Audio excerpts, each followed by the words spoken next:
this. All right, so for the linearly polarized wave, our amplitude E0 is in the n hat direction, where in this case, n hat will be fixed and it's perpendicular to our k vector. Other things we've sort of shown so far with our waves is that the magnetic field k hat cross E over C, and I think we did that last week. And of course, since our electric field is perpendicular to K, kind of means that B0, which is the amplitude, and we did also show this last week, right? The amplitudes for the electric and magnetic field are related like this, where the B0 is equal to E naught on C. So as we're talking about energy and momentum, we're going to pull from what we did in chapter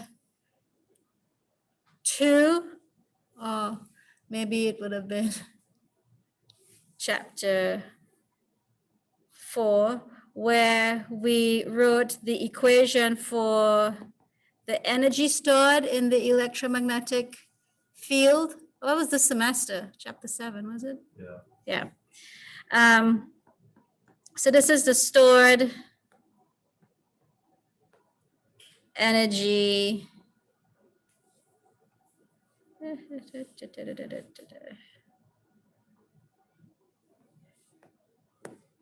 Hello. Pen.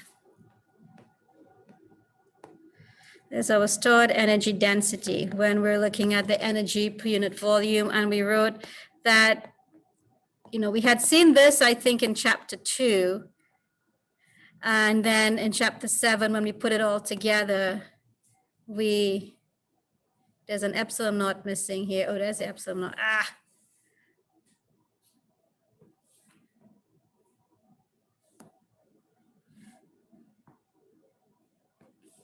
It's one half epsilon naught E squared plus 1/2 mu naught B squared. We had put those together for the total energy per unit volume that's stored in the electric and magnetic field.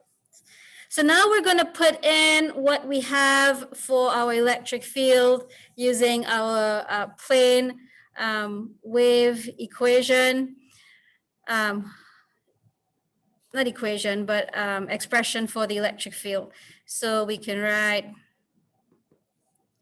1/2 epsilon naught E0 squared cosine squared K dot R minus omega T plus delta plus 1/2 mu naught E0 squared over C squared cosine squared omega K dot R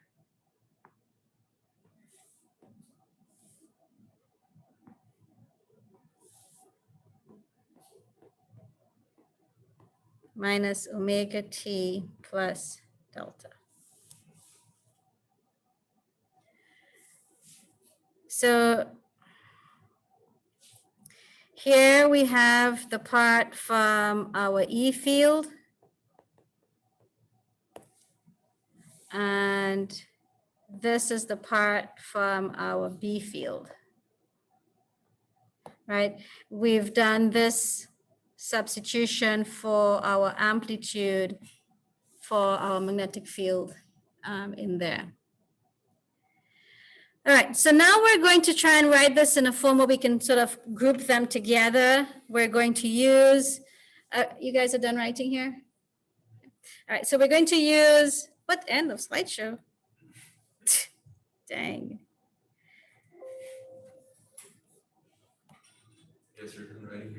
I guess I was writing on the last slide. Yes. Yeah, I make all these slides so I can just go from one to the other. All right. It's bigger the other way, right? So there we go. That's more of the screen. But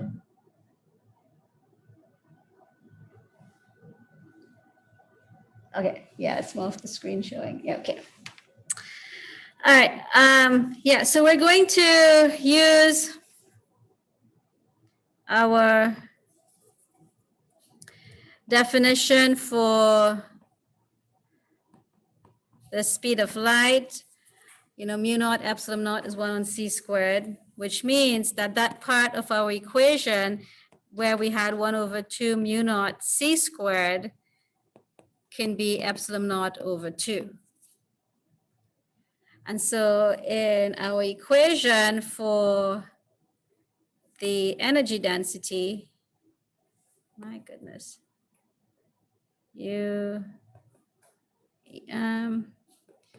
which is 1/2 epsilon naught E0 squared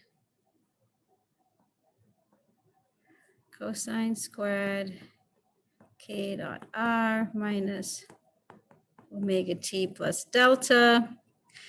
This other part, which had the 1 over 2 mu naught epsilon naught, can also be written as epsilon naught over 2 E0 squared cosine squared K dot R minus omega t plus delta. Keeping up so far? So we've kind of have those, that second part from the B field written almost exactly as we have it for the electric field. And so when you sum that up together, we get that energy density is E squared cosine squared K dot R minus omega t plus delta.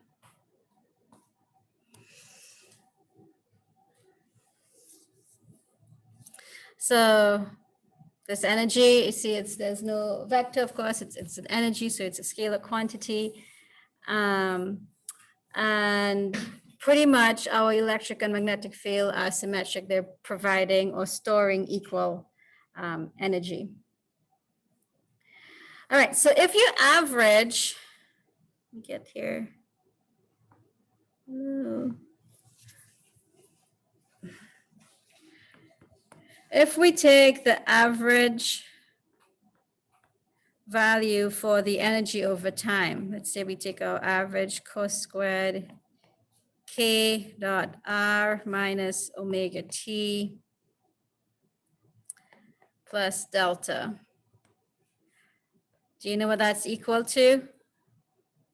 You don't need the average of any cosine squared theta. It's equal to 1/2.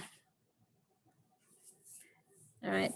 I'm not going to prove this or show this. I'm going to let you, when you're studying and going through that, convince yourself that that is so, right?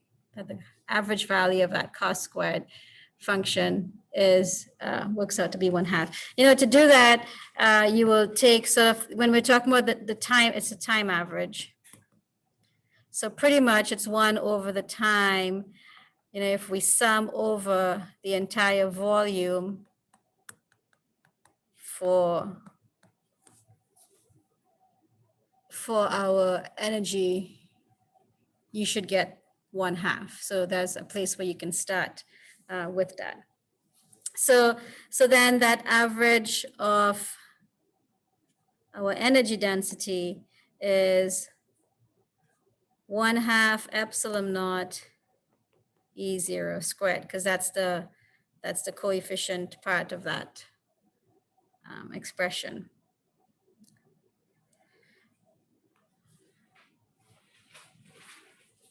And remember, this is in for our electromagnetic wave. So that's our energy. The next thing we're going to look at is the pointing vector. You guys remember the pointing vector? Matt? Yes. What is the pointing vector? 1 over mu naught parentheses E cross B. 1 over mu naught E cross B. Good. So when we're doing when we're calculating the pointing vector, if we have our waves written in terms of, you know, the complex vectors, when we want to work out our, our pointing vector, we need to take the real part, right?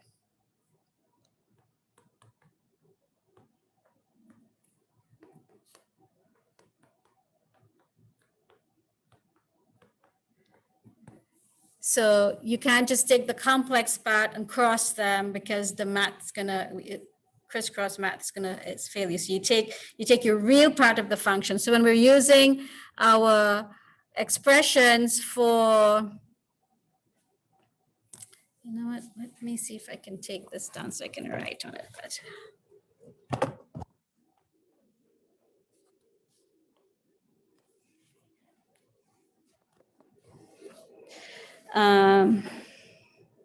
we'd have 1 over mu naught, and then you'll take the real part of your complex vector and you cross that with the real part of your complex magnetic field vector. So you don't cross, you don't do the curl of the entire complex vectors because there are certain parts of that vector that's not descriptive of our wave. And so this works out to 1 over mu naught. Here's our coefficients, E naught cross B naught. And then here would be the parts that are similar for the wave in each case. So let's look at the cross product of the electric and magnetic field. Oops.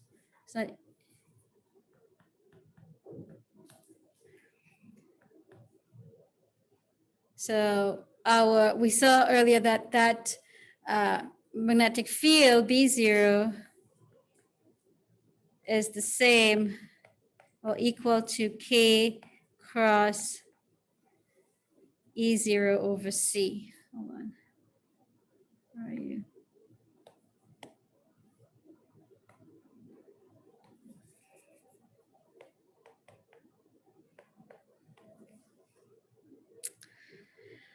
And so this, when you work this out, it's going to give you E0 squared over C in the K hat direction. And so here's another little bit that I am going to put a little star when you're studying later, because you're going to be studying. To convince yourself that is also, that's what you get.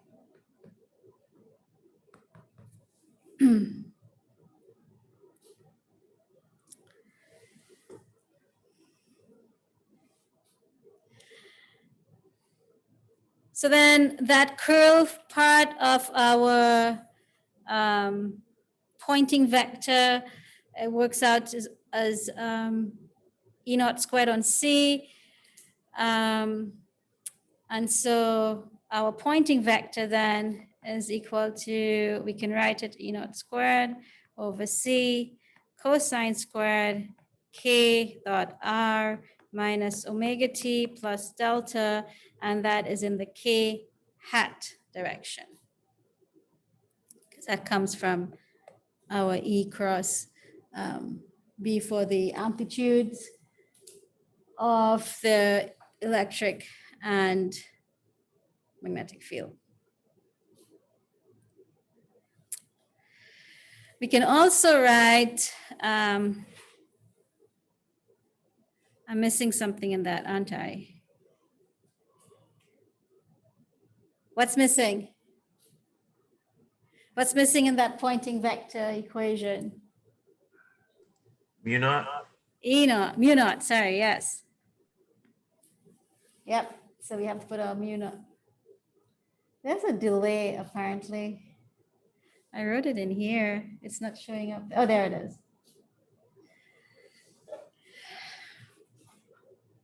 All right, do you see that? Was mu naught from the definition. All right, so then we can look at, this part we have for our coefficient there, and we can write this as, again, using the fact that mu naught epsilon naught is 1 over c squared. We can write this as epsilon naught c e naught squared, or this can be written as the square root of epsilon naught over mu naught E0 squared. All right, just be aware that you can, why is there a delay? There you go.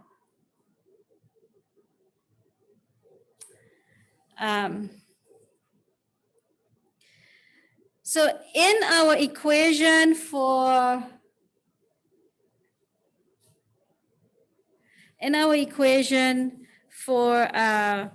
this pointing vector,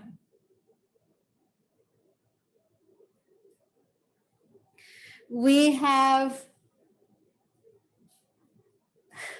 has it been doing that the whole time, just like this delay when it pops up? If it has, then it hasn't been noticeable. It hasn't been, okay, so I should stop looking then because I get distracted with the fact that it's not there. So in that equation for our pointing vector, we also have, a similar value that we did for our, how do I go back? There we go. For our energy. Do you see that in here? There's just that epsilon naught difference. And so we can go ahead and write that the pointing vector, we get a different color.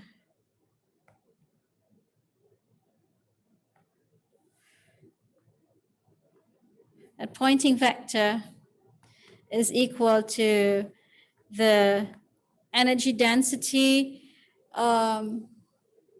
stored in the electromagnetic field multiplied by C in the k hat direction.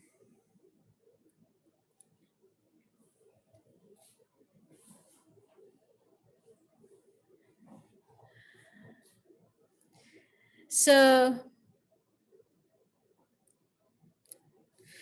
what does the pointing vector physically tell us? Do you guys remember?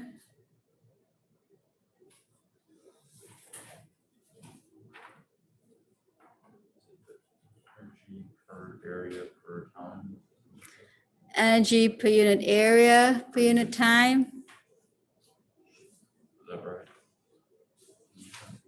Yeah. Right, so sort of like so it's kind of energy per unit time is kind of like the power, sort of like a value of the intensity almost, right? Like the energy per unit time from that radiation onto a surface. So there is we can write from the pointing vector, we can write the momentum density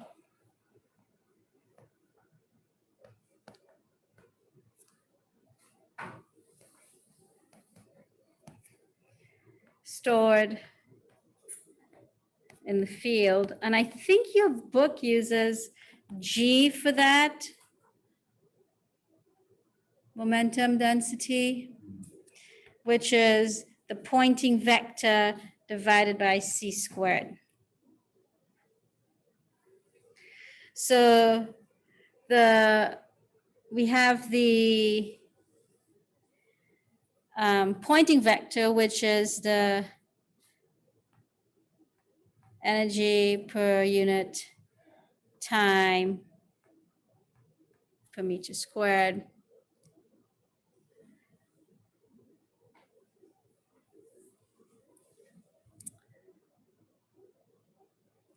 And so that Poynting vector, when we're talking about energy per unit time per meter squared, you know, it's kind of like the current density, which is sort of like the charge that's flowing per unit time. I'm looking at this little, what am I call it? An like example of taking a volume space. So let's say we have a block.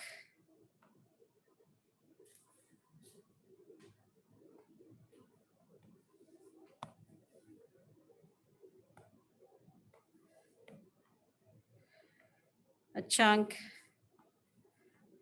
a volume of space, and this volume is 1 light second. It's what it's called, 1 light second deep.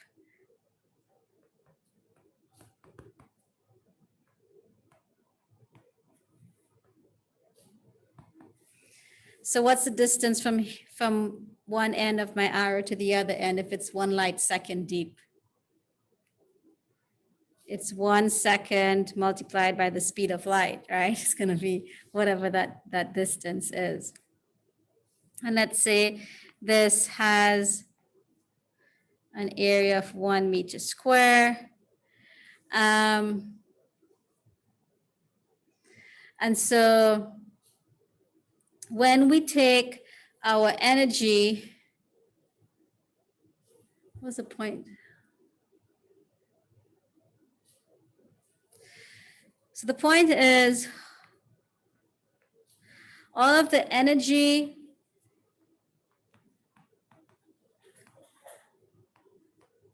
stored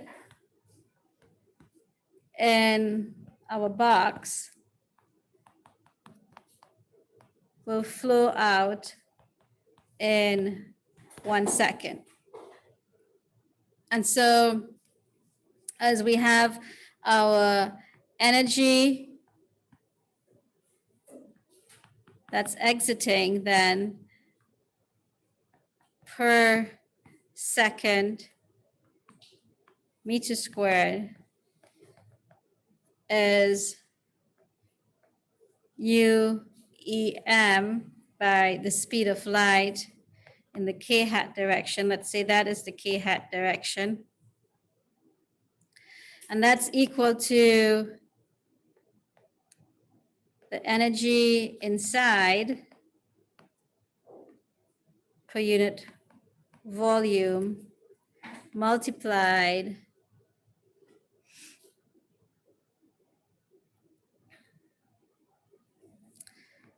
by the volume of our block C k hat. So when we're looking at, you know, this energy that's flowing per unit second, when we think about the energy that's stored in the fields, you know, it's, when we have taking a chunk of volume in space, we're sort of looking at it like from this volume, we can have a certain amount of energy that's flowing out. And just like we did with the time average value for our energy, we can do the time average value for our Poynting vector. And that's going to be 1/2 epsilon naught E0 squared C k hat. And that half is going to come from the from the cosine squared value, right? So our pointing vector would be the time average value for the energy multiplied by c in the k hat direction. Now the momentum density, your book uses G for that. That's S over C squared. We can write that as, yeah. You have cosine squared, but is that supposed to be in the, what is that cosine? So the cosine squared is in the definition for our here, for our, but we're taking the time average. So the average out of this thing, you know, was 1/2. Yeah. And so when we write out our value for what we have, yeah, so that's the 1/2.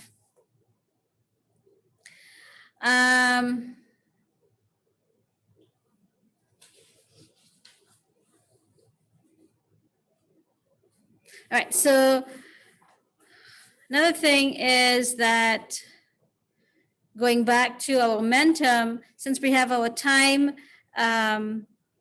average value for a pointing vector, we can rewrite our momentum stored in the electromagnetic field.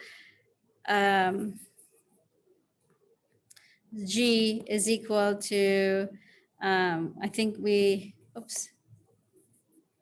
it's S over C squared, which would be equal to mu naught epsilon naught S. And then since we're writing the time average value, it's going to be mu naught epsilon naught. And for S, we have the average value of the energy stored in the field by C in the k hat direction. And so this is 1 over C squared by C. So you'll have U E M on C in the k hat direction. All right, and so that's a time average value for our momentum density. And you might find this might look familiar to you, you know, that G is equal to in, I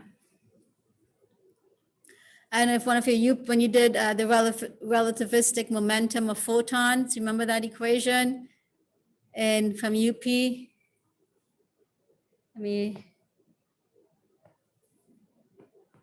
now I don't do any of the UP classes, so I know it's in one of them. I don't know which ones. I don't know where the different topics are broken down into, but you would definitely have met the. This might be UP3. Not sure, where you look at some modern physics. Oopsie. Have you ever seen something that looked like P is equal to E over C?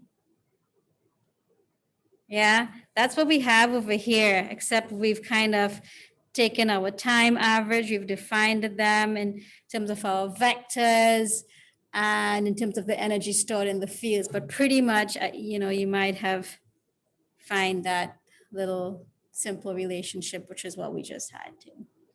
Come back to you now, remember that? Yeah.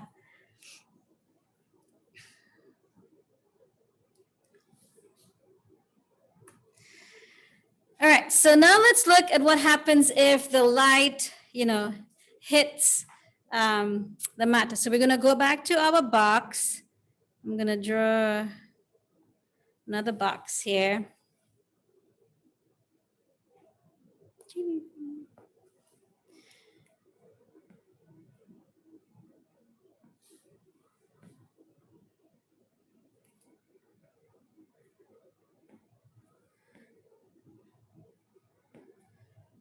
I think that's it here. All right, so again, this is 1 light second deep, so that's 1 second multiplied by the speed of light. And let's say if light hits and is absorbed, there will be a force, right? We know that whenever if the light hits and it's some light energy is absorbed, there'll be a change in the momentum. And when there's a change in momentum with time, there is a force. So here we have our waves along in here. This area on one side of our box is 1 square meter. Here is our K hat direction. So the total momentum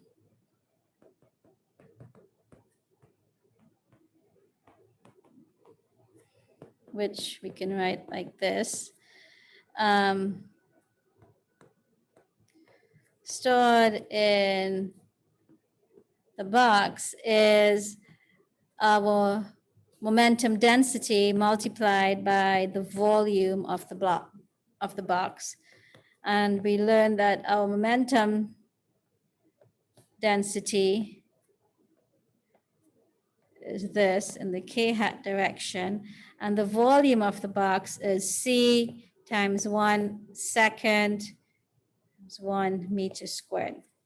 All right, so just to make sure you, hello, there we go. Just make sure you got that.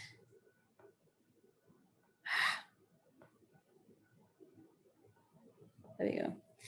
This part is our equation from our momentum density. And this here is the volume, which is what we are going to multiply throughout K's or K hat direction. And so that's the momentum that's stored in the box. So in what we're going to say that in 1 second, this momentum flows out and it gets absorbed. So pretty much as momentum is flowing out, we're going to have a change in our momentum.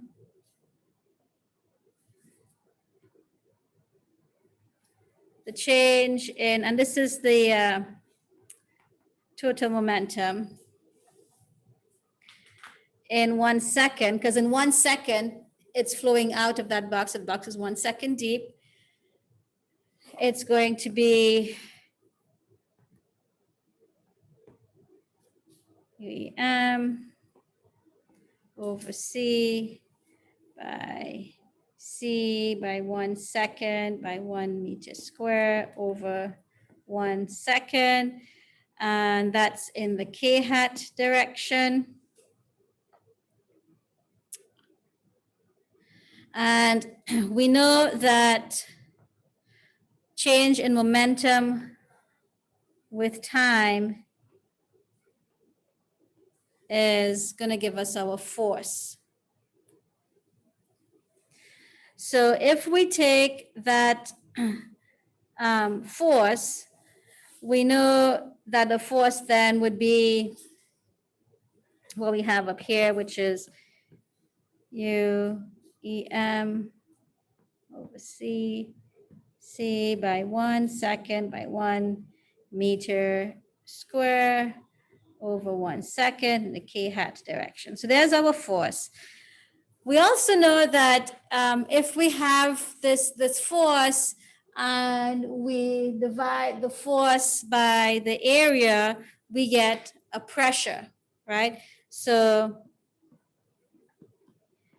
if we take the force over the area, we know that's equal to a pressure. And since we're looking at our electromagnetic waves or electromagnetic radiation, this thing is called the radiation pressure.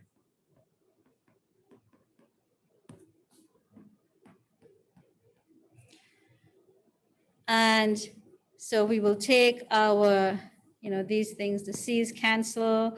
So we'll take our average energy stored in the fields. Let me get a different color here. Right? The C's cancel, the seconds cancel. And all you have is the energy stored in the fields multiplied by the area squared. But if we're dividing force divided by area to get the pressure, we will get that the force or the radiation pressure is the time average energy stored in the fields. Do you see that? Does that have a direction? Will that have a direction? The pressure, no. The force is in a certain direction, yes. A pressure is not a vector quantity, right? Yeah, it's a scalar. Yeah.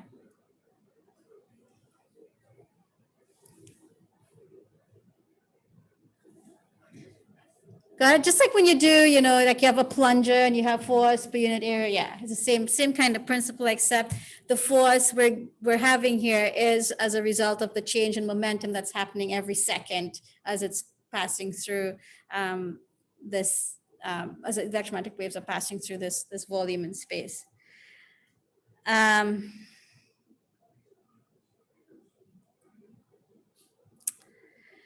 So that's if we have the coming in a volume and that momentum is absorbed. If the momentum is reflected, then you have a different change in pressure. Geez.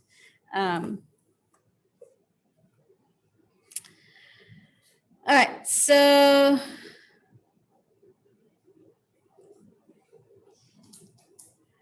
like we when we worked out.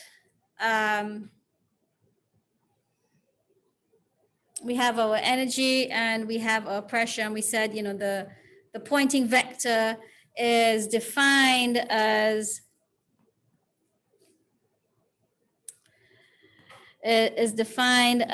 energy per unit time per unit area, or energy per second meter squared. Whenever we're talking about energy per unit time, we have power, right? That's our joules per second, for example. Energy per unit time is our power. And whenever we have our power per unit time, what is that? Sorry, not power per unit time, power per unit area.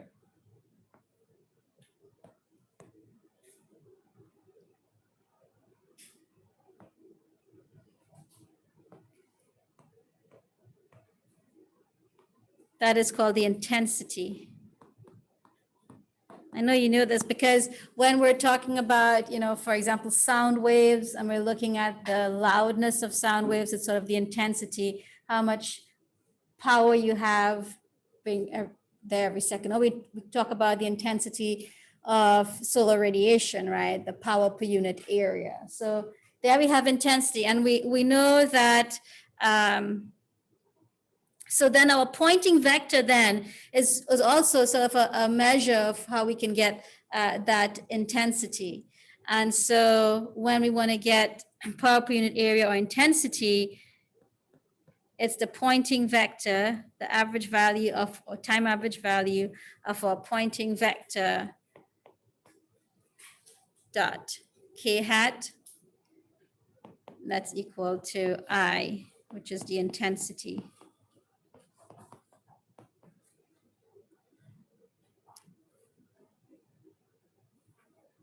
And so then we're going to take that time averaged value for our Poynting vector, which is back to the time average value for the stored energy in the electromagnetic fields multiplied by the speed of light. And so we get 1/2 epsilon naught C E squared.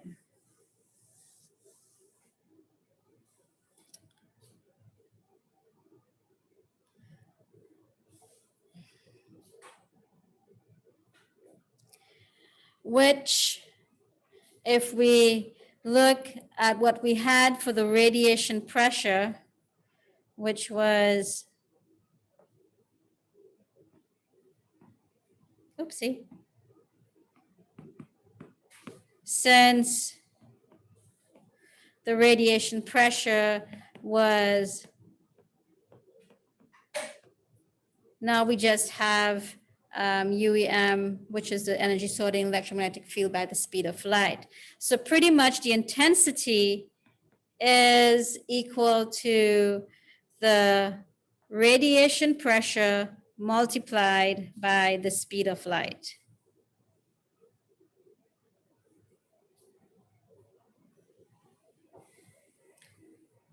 And we can substitute for that, right? We know that that average value for our energy is 1/2 epsilon naught E squared. So that intensity then is equal to 1/2 epsilon naught C E squared.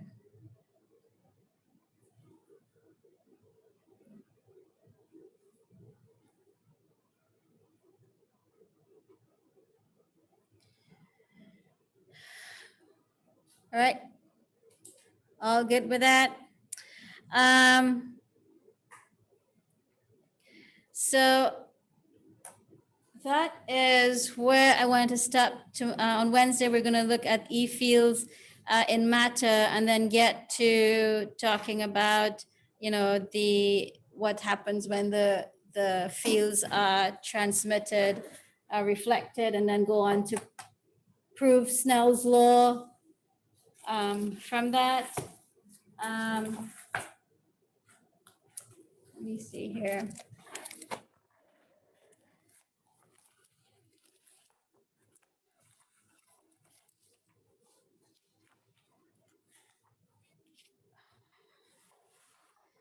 So in the meantime, go ahead and see if you can work through, you know, those two little bits I told you. And there's some nice little problems here for you to kind of try. 9.10 looks like one that'll be good.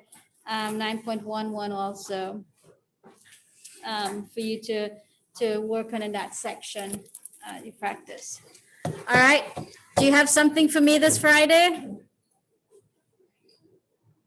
Oh, yeah, the, Your order forms, because your supply list for your project. So what, you know, send me what you need, where to get it, and what it costs.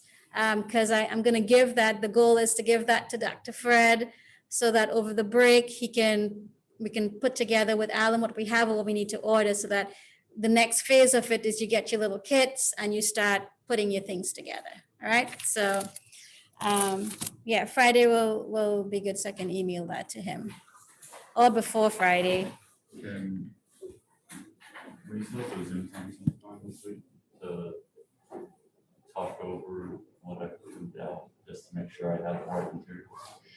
My numbers are right. Oh, bye guys, bye John.